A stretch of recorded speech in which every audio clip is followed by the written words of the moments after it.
జ్ఞాపకం పెట్టుకోండి, పువ్వు అంటే లక్ష్మి, పువ్వు అంటే జ్ఞానం, సరస్వతి.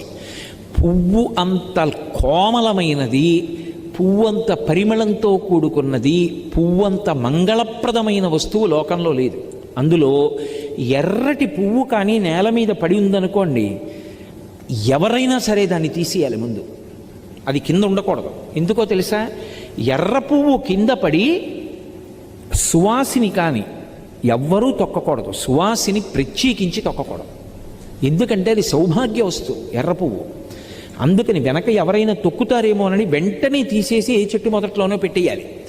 అంత పరమ పవిత్రమైనటువంటి పువ్వులు పూజ చేయడానికి నీ దగ్గర సరిపోయినన్ని లేకపోతే